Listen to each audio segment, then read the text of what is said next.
Next, Republican presidential candidate Jeb Bush outlines his foreign policy agenda. During his remarks, he challenged Hillary Clinton's tenure as Secretary of State, calling the decision by the administration to withdraw from Iraq a fatal error. From the Ronald Reagan Presidential Foundation in California, this is 40 Minutes. Thank you. Very welcome. Thank you all. Thank you very much.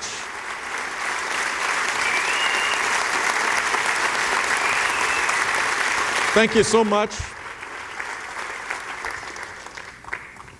Thank you so much. What an honor to be here. Mike, it is great seeing you. Dennis, I have such fond memories campaigning, not so much fond memories campaigning against the Reagan family. Campaigning with the Reagan family was an incredible joy, and it is such an honor for me to be here. I want to thank everybody that has opened up this beautiful place. It is good to be with you. I appreciate the hospitality of the Ronald Reagan Presidential Library. I bring greetings from the wonderful guy who is still very proud to have been Ronald Reagan's vice president.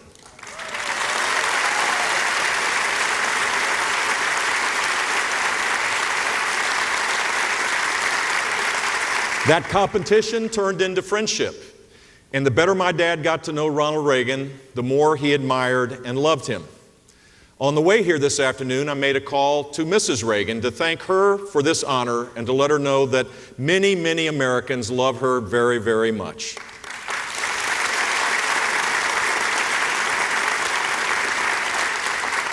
It's amazing. 7 elections have come and gone since the Reagan name was last on the ballot. Yet in many ways, that name and the qualities it brings to mind is still the standard. A leader of clarity and resolve, not given to idle words. It was President Reagan who took command of events, rebuilt America's strength, and moved the world toward peace. Strategically and morally, he conceded nothing to America's enemies.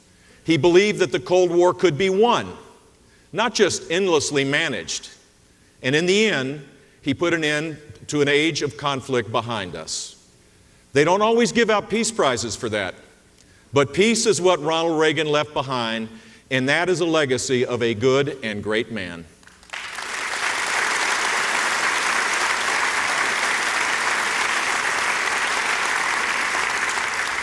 In our time as well, it is strength and will and clarity of purpose that will make all the difference. Good things happen when America is engaged with friends and allies, alert to danger, resolved to deal with threats before they become catastrophes. We've seen how in recent years, how critical each one of those principles is to our security, because when it counted most, they were missing. To really grasp what the next president will face, we have to look candidly at a few policies that have gone very wrong in these years. Above all, in what we used to call the war on terror.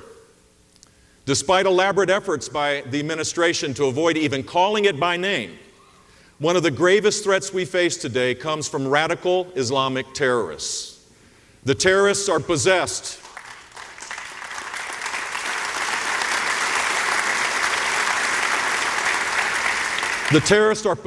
by the same violent ideology that gave us 9/11. And they're on the offensive and gaining ground. It is not true and was wishful thinking by the administration to claim that the tide of war is receding. The reality is that radical Islam has been spreading like a pandemic across the Middle East, throughout Africa, and to parts of Asia, even in the nations of the West, finding recruits in Europe and the United States. Here's another stark reality. 7 years ago, the long-awaited jihadist caliphate existed only in the fevered imagination of the terrorists. Today, the radicals' caliphate exists as an actual place, occupying a stretch of land larger than Indiana.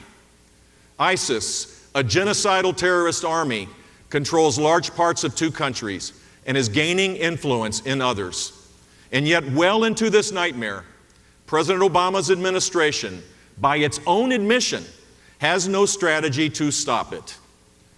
In place of one, They're pursuing a minimalist approach of incremental escalation. The results have been a creeping U.S. involvement without any strategic results, the worst of both worlds. A year of limited strikes and other half measures has made little discernible difference in the sum total of the ISIS danger.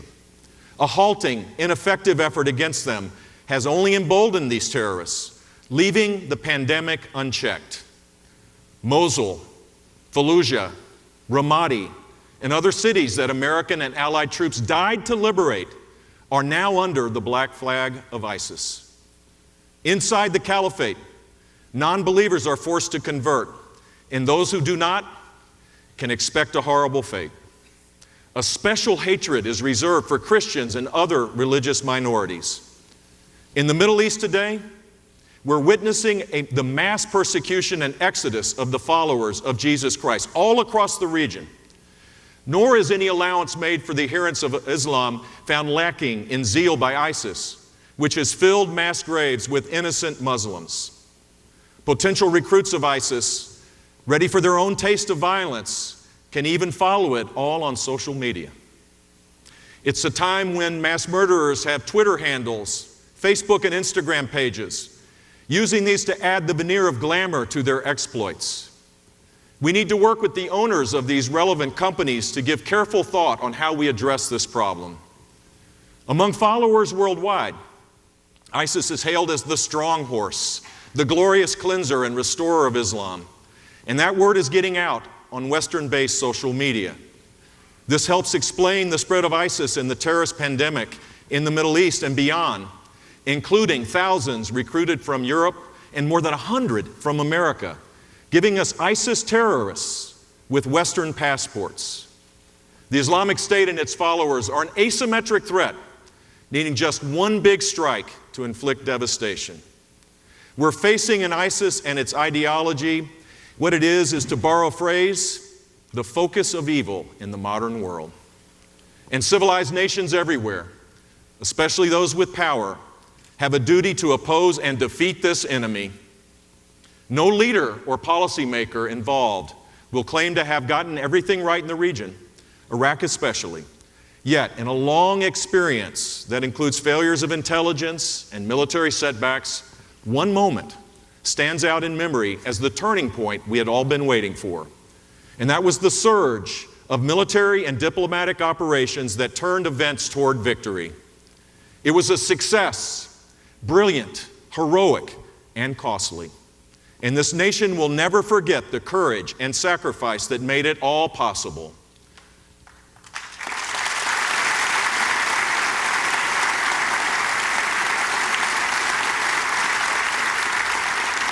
So why was the success of the surge followed by a withdrawal from Iraq, leaving not even a residual force that commanders and the Joint Chiefs knew was necessary? That premature withdrawal was the fatal error, creating the void that ISIS moved in to fill, and that Iran has exploited to the full as well. ISIS grew while the United States disengaged from the Middle East and ignored the threat. And where was the Secretary of State? Where was Secretary of State Clinton in all of this? Like the president himself, she had opposed the surge, then joined in claiming credit for its success, then stood by as that hard-won victory by American and Allied forces was thrown away. In all of her record-setting travels, she stopped by Iraq exactly once. Who can seriously argue that America and our friends are safer today than in 2009, when the President and Secretary Clinton, the storied team of rivals, took office? So eager to be the history makers, they failed to be the peacemakers. It was a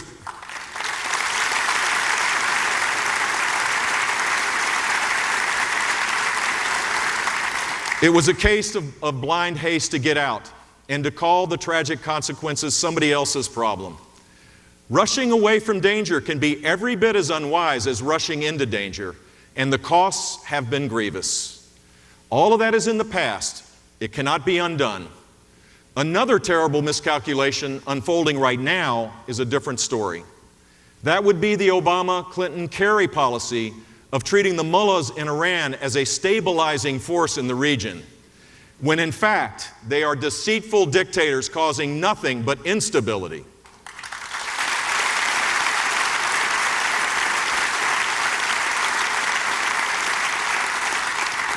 Whenever bad things happen in the Middle East, from Israel's borders to the shores of Yemen, the influence of the mullahs is rarely far from the scene. Here is a regime that supports terrorism, threatens to destroy Israel, has for years been trying to develop nuclear weapons, routinely commits human rights violations, was responsible for the deaths of hundreds of American troops in Iraq, and even now is unlawfully detaining American citizens. Iran, its ally Assad, its terrorist proxy Hezbollah, and the sectarian militias it sponsors have fueled the conflicts in Syria and Iraq that have helped give rise to ISIS. Yet the president's deal with Iran confronts none of these problems. And least of all does it prevent Iran from acquiring nuclear weapons capability. In fact, the deal prepares the way for that capability. With the lifting of sanctions, the deal also frees up more than $100 billion for Iran's security services to use as they wish. In effect, the primary investors in a violent, radical Middle East have just received a new round of funding, courtesy of the United States of America and the United Nations. And this is President Obama's idea of a diplomatic triumph. Wow. It is a deal unwise in the extreme, with a regime that is untrustworthy in the extreme. It should be rejected by the Congress of the United States of America.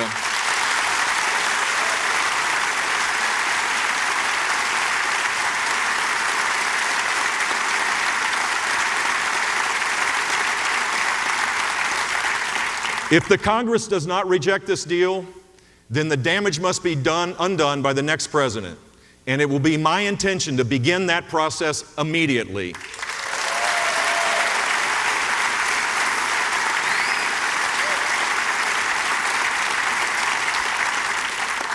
Knowing what has gone wrong, however, is not the same as knowing how to set it right. The threat of global jihad, and of the Islamic State in particular, requires all the strength, unity, and confidence that only American leadership can provide. Radical Islam is a threat we are entirely capable of overcoming, and I will be unyielding in that cause should I be elected President of the United States of America.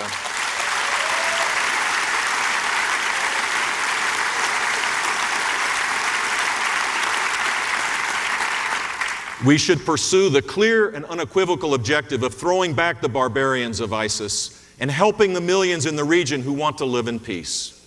Instead of simply reacting to each new move the terrorists choose to make, we will use every advantage we have to take the offensive, to keep it, and to prevail. In all of this, the United States must engage with friends and allies and lead again in this vital region. Egypt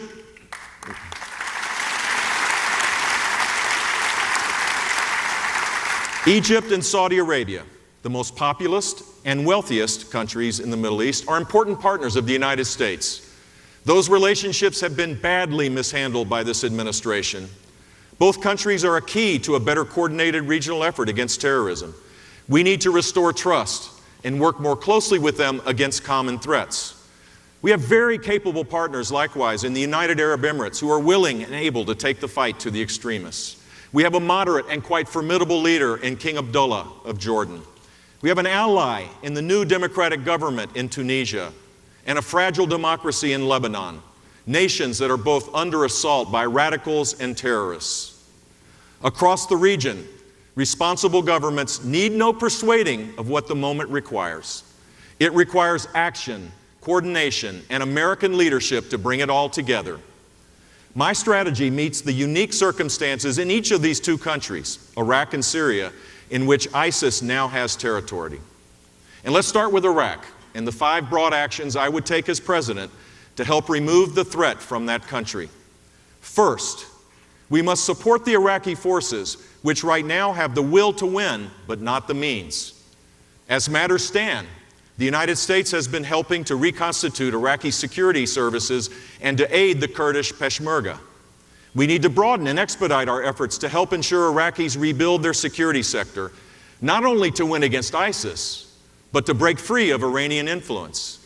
And that effort should also involve even greater engagement with the Sunni tribes, whose fighting units served side by side with Americans to defeat al-Qaeda in Iraq and were then disbanded by the Maliki government after the United States abandoned Iraq. Second, we must give these forces the consistent advantage of American air power to cover their operations and to strike with fierce precision. The strategy has to include forward air controllers whose skill and accuracy would severely hinder the enemy's freedom of movement. This would greatly improve the ability of fighter aircraft and Apache attack helicopters to provide necessary close air support to local ground forces. ISIS fighters try blending into the civilian landscape. Our spotters on the ground will enable us to hit them hard and rarely miss. Third, we must make a better use of the limited forces we have by giving them a greater range of action. Right now, we have around 3,500 soldiers and Marines in Iraq, and more may well be needed. We do not need, and our friends don't ask for, a major commitment of American combat forces. But what we do need is to convey that we're serious, that we're determined to help local forces take back their country. Our unrivaled warfighters know that it is simply not enough to dispense advice and training to local forces and then send them on their way and hope for the best. Canadian troops are already embedded in Iraqi units to very good effect. Our soldiers and Marines need the go-ahead to do that as well, to help our partners outthink and outmaneuver the enemy. Fourth, we should provide more support to the Kurds, giving them decisive military power against ISIS.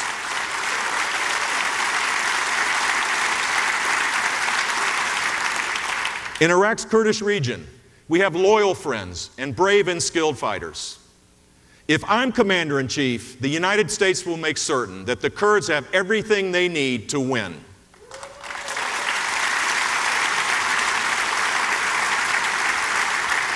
And finally, our strategy in Iraq has to restart the serious diplomatic efforts that can help that country move in the right direction.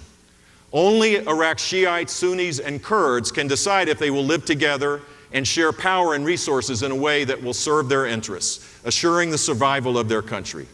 But these partners have to know that while the United States is there in measure, we're also there in earnest and for the long haul. That has been the problem of the Obama administration. No one believes we're serious because we have not made the kind of commitments that friends make with friends.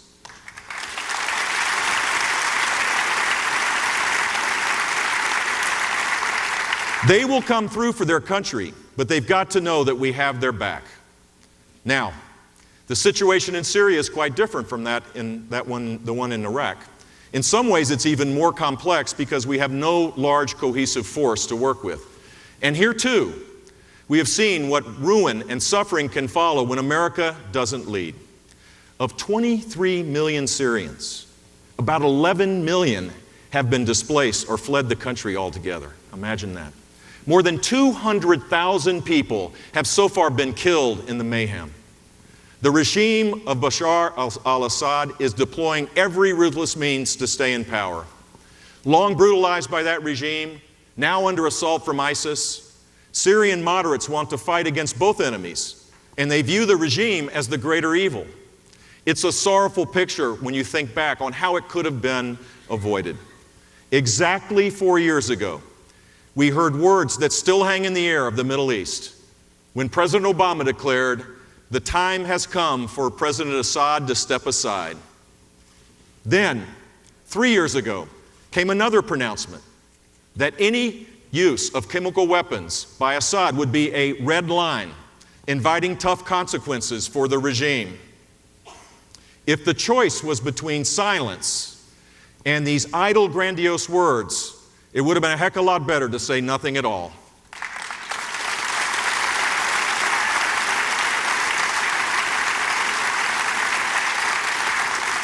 What followed is that Assad used those weapons again and again, and there were no serious consequences whatsoever. Having lost our credibility on such an epic scale, it is hard to get it back. But we had better try, because the longer we do nothing, the more dangerous the situation becomes, and the more directly our friends and our interests are threatened.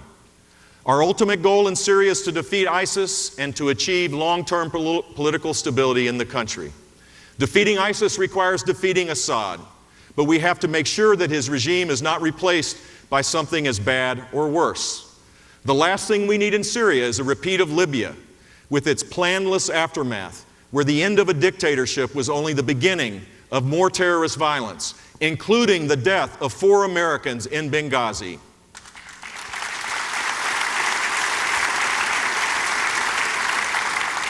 Syria will need a stable government, and a transition free of more sectarian bloodletting will depend on the credible moderate forces we help to unite and build up today. To that end, my strategy would be to bring American influence to bear in 4 important areas of action. First, a coordinated international effort is essential to give Syria's moderate forces the upper hand. As it is, the Qataris, the Turks, the Saudis, and others have been supporting fighting groups in Syria. But these groups are not always working to common purpose. And if there's anything that moderate forces in Syria cannot afford right now, it's confusion and disunity. Under my strategy, the aim would be to draw the moderates together and back them up as one force.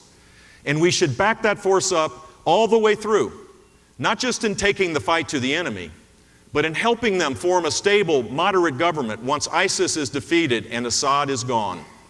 It is a tough, complicated diplomatic and military proposition, even more so than the current situation in Iraq. But it can be done. We saw in the Iraq surge how Islamic moderates can be pulled away from extremist forces. And the strategic elements in both cases are the same. We have to support local forces, and we must stay true to our word. Second, we have to expand and vastly improve the recruitment and training of Syrian forces fighting ISIS. At the moment, too many in Syria doubt that they can count on us, which explains why our recruiting and training have basically come to nothing. We've spent $500 million on a program that has gotten us 54 recruits. When that happens, you know that the plan's not working out really well.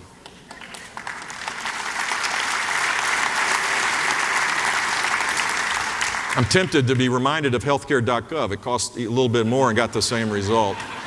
The website. Just saying. The reality is our recruitment efforts have been failing in Syria because we're not respected anymore as a reliable actor in the region. And we have to change that impression with the clear, consistent, and credible action that every nation should expect from the United States of America. Third, we must over time establish multiple safe zones in Syria. It's a measure of progress that we've joined with the Turks to create a small ISIS-free zone in the northern part of the country. That's good news. But we need to go beyond, well beyond that, by establishing safe zones to protect Syrians not only from ISIS, but also from Assad. Fourth, we and our partners should declare a no-fly zone in Syria and then work to expand that zone to prevent more crimes by the regime. Enforce that no-fly zone and we'll stop the regime's bombing raids that kill helpless citizens. It could also help stop Iranian flights from resupplying the regime and Hezbollah and other bad actors. A no-fly zone is a critical strategic step to cut off Assad, counter Iranian influence, keep the pressure on for a settlement, and prevent more needless death in a country that has seen so much of it.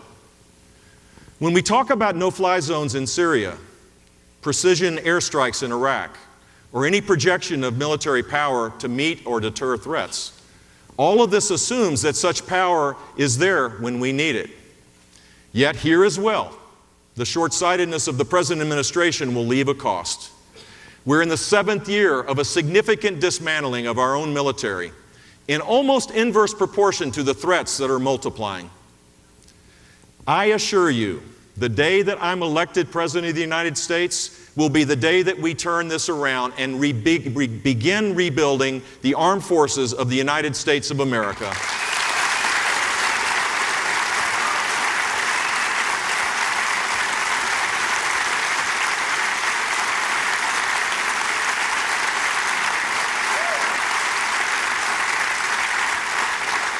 A winning strategy against the Islamic State or against any threat to ourselves and our friends depends ultimately on the military strength that underwrites American influence. Let that slip away, And what would America be in the world affairs except one more well-intentioned voice at the United Nations? We don't want that. In any effort of ours to overcome violence and secure peace, a winning strategy depends on maintaining unequal strength, and we can never take it for granted. I might add that this includes strength among our intelligence services, military and civilian. No men and women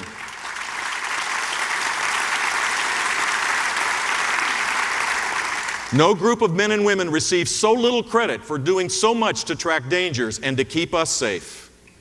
These skilled, brave Americans can be sure of this. If I become Commander-in-Chief, they will receive the tools they need and the gratitude and respect and the support that they deserve.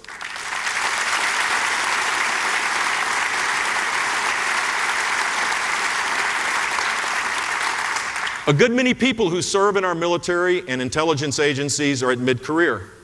And I venture to guess that for quite a few of them, their calling has something to do with their coming of an age in the Reagan years. Yet any nostalgia for that time has to recall not only a falling wall and collapsing evil empire, but also the fear and tension and the dead serious challenges that could have all played out so very differently. From the distance of decades, even the greatest successes in security and foreign policy can look almost inevitable. Of course, nothing had to happen as it did. Weariness with conflict ran pretty deep back then, along with despair of ever getting past it.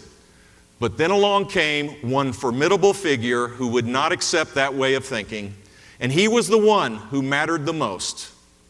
It's that way for us too, in having to deal with long conflicts and serious threats that are again on the offensive.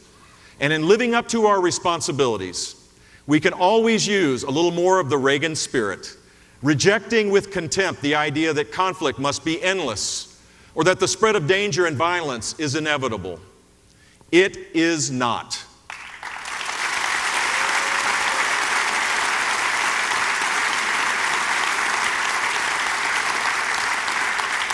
For generations, American-led alliances, American diplomacy, and American credibility deterred aggression and defended the peace.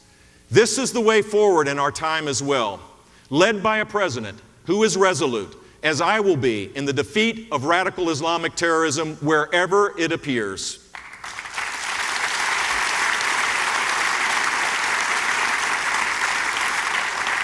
We can protect our people, put adversaries back in retreat, get things moving our way again, and win back the momentum for freedom's cause. In all of this, let us never forget that in fighting evil, we're doing good. In stopping the merciless, we are delivering justice. And in destroying the violent, we're defending the innocent. This is the work that America is in this world to do. Let us meet that duty with confidence, faith, and resolve. Thank you all very much, and God bless the United States of America. Thank you.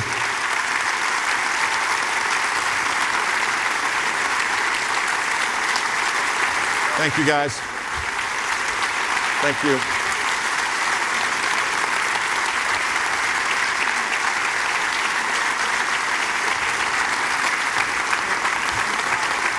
I like your specificity very much. Ready? Thank you all. A few questions, if I may, but I want to assure you I'm no Megyn Kelly. I noticed. I could tell. It's just my keen sense of observation. Smart guy. You mentioned the plight of Christians in the Middle East in your speech. In some countries, Christian communities that have been around for more than 1,000 years are virtually extinct.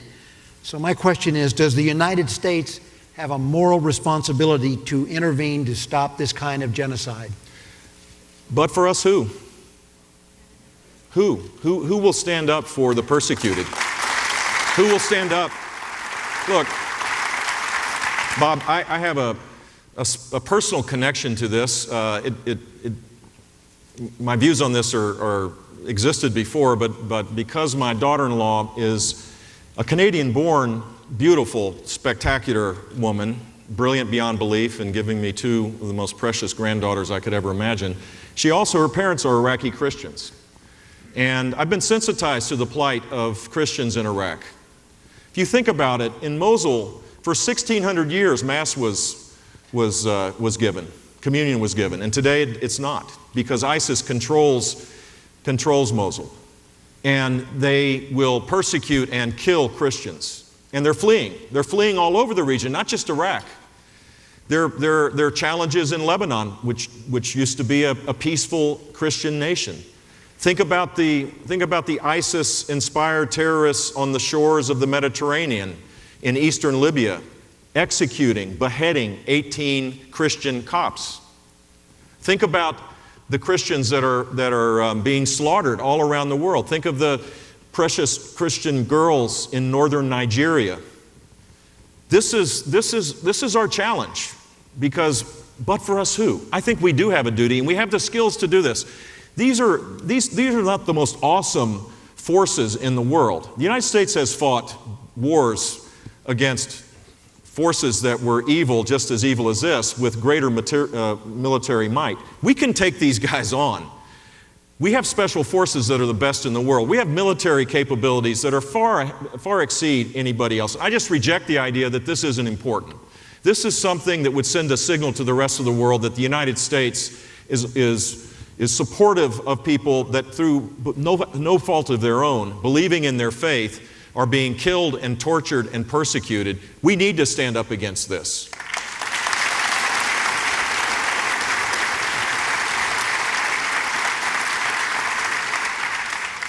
Different subject. You were critical of the president's deal with Iran. Yeah. What would you do? What would you do to up against this threat?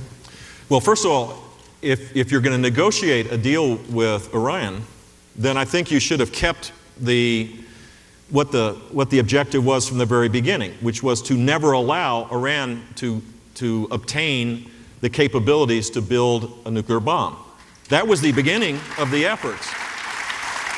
And we've gone from that to having, trust but verify kind of inspections, to now, anytime, anywhere, to now it's like secret agreements that are signed with an agency of the United Nations where our members of Congress can't even read them. I mean, this is the wrong approach, clearly. So I hope that Congress votes this down. I hope it's with a 2/3 majority, and if it is, then let the president go back if he wants and negotiate a deal that's in our security interest. If that's not to happen, and I'm elected president, then on day one we'll have a strategy to deal with the multitude of threats that Iran brings.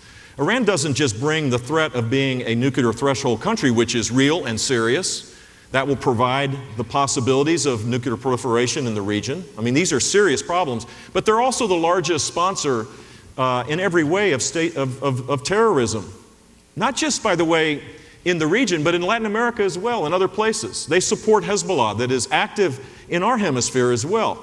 So we have to deal with that threat. We have to push them back in that regard, made harder because they'll have at least $100 billion of fresh capital to carry out their agenda.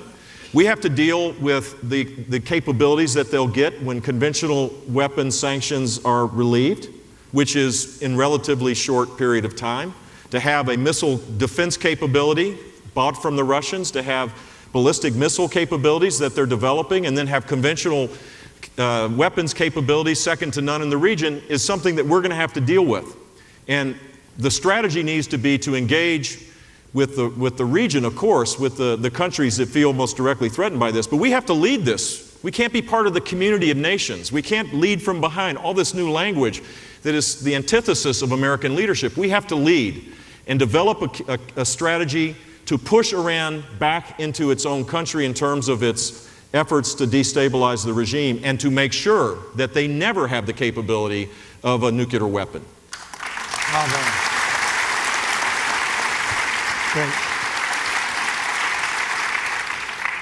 My last question.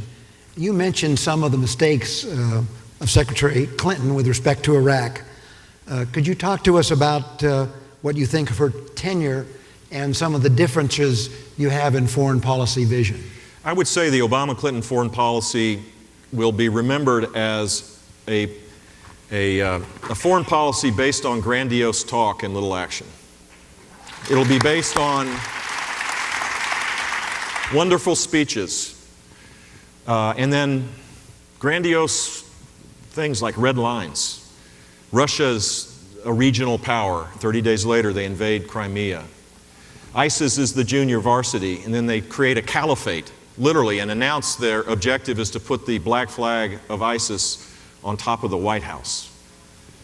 This is the language of this administration, and their inability to back it up has created real dangers in the world. They believe in soft power. I don't have a problem with soft power as long as there's hard power behind it. When there's no hard power,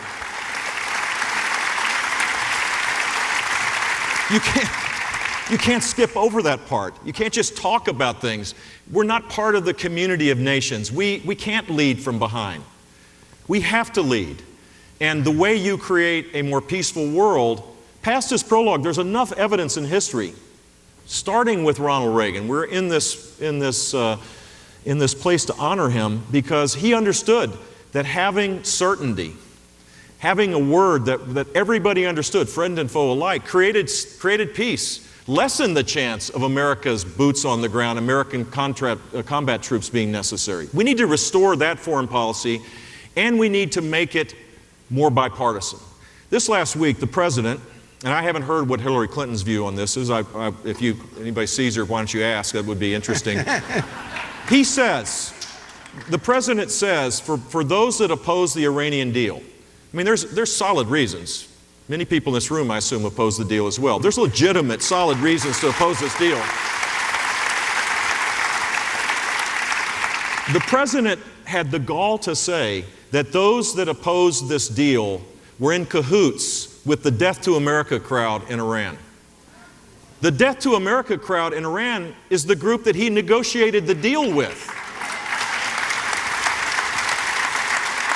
This is the problem. We need to restore a bipartisan consensus on foreign policy. You can't keep pushing down people that disagree with you, ascribing horrible motives to them, calling them warmongers every time they have a principled view, and make your view this illustrious, so intelligent view that no one in their right mind would not embrace it. You're never going to get the kind of consensus we need to create a more peaceful world unless you start with the premise that maybe people disagree with you based on principle, for crying out loud, and that maybe you should engage with people to forge a better consensus to get to a better place. And this is wrong.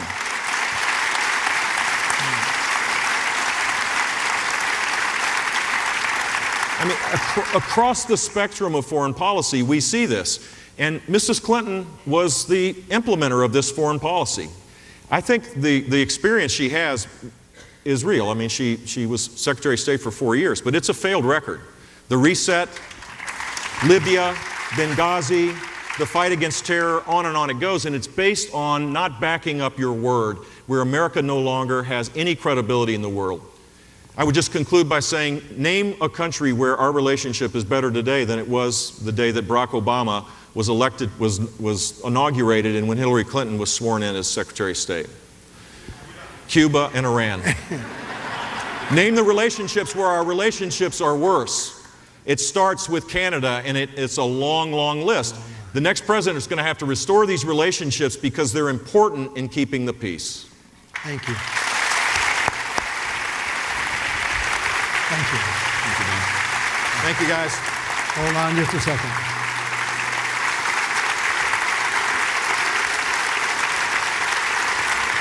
Thank you.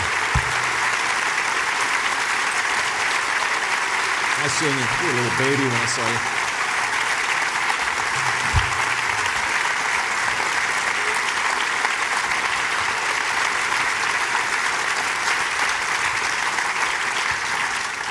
Governor, thank you for those inspiring remarks. I think by the response from the people in the audience, you can tell you've got every single one of them on your side. Can you all move to Iowa? No.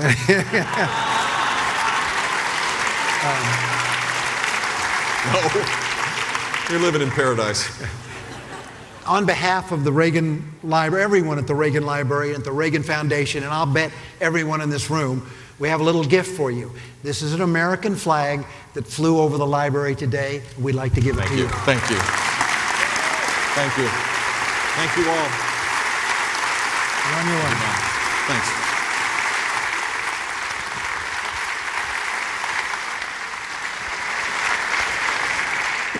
I'm the leading state sponsor of terrorism.